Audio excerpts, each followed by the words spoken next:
Defragmenting the Soul, yes, by John Sawkins.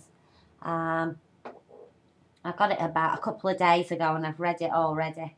It's an absolutely compelling read.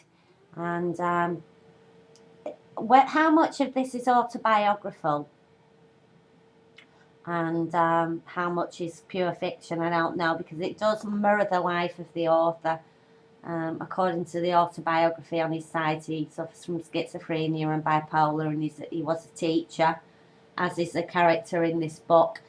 And I can really identify with the character of Matthew and the sort of voices that he hears. Although I haven't got a spirit guide, I have lots of different voices. But, you know, they do chat to, my voices do chat to me, as Matthew's spirit guide does in here. You know, if you believe the health professionals, all voices are saying to you, stab somebody, stab yourself, stab someone, stab yourself. You know, they don't do that. Most people's voices don't continually nag you to stab people. They just have conversations with you like an ordinary person would have a conversation with you. All right, the subject matter might be slightly different from your average member of the general public. But yes, as I say to my psychiatrist, my voice is just chat, as do Matthew's.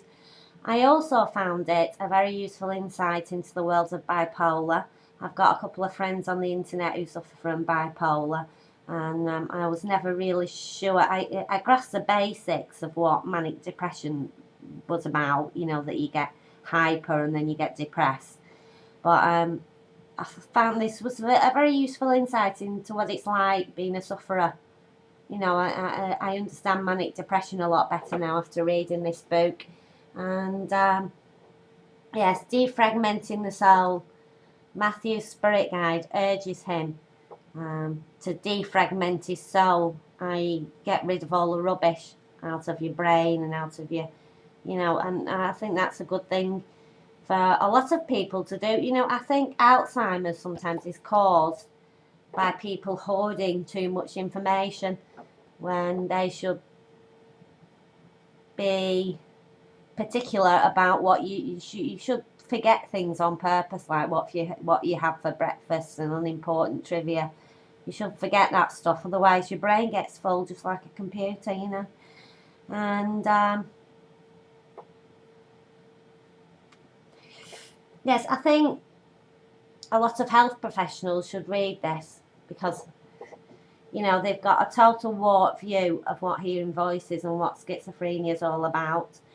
And the character, you know, the psychiatric profession, once they've diagnosed you with a mental illness, they want you to give up on life and play an eternal sick role for the rest of your life. You know, Matthew fights against this, and he keeps coming off the medication and going back to his job as a teacher, which I did for many years. For many years I fought against the psychiatric profession and kept coming off the meds and getting back to work. But then, of course, the 2007 Act came out, which makes it a lot more difficult because they can section you purely because you're not taking your medication. If they're worried about you in any way, shape or form whatsoever, they can now section you, which I think is a barbaric infringement of human rights. So, you know, I haven't been able to work since the 2007 Act came out, giving psychiatrists more power. But yes, it is really a compelling read. Buy it from the Chipmunker website. Bye!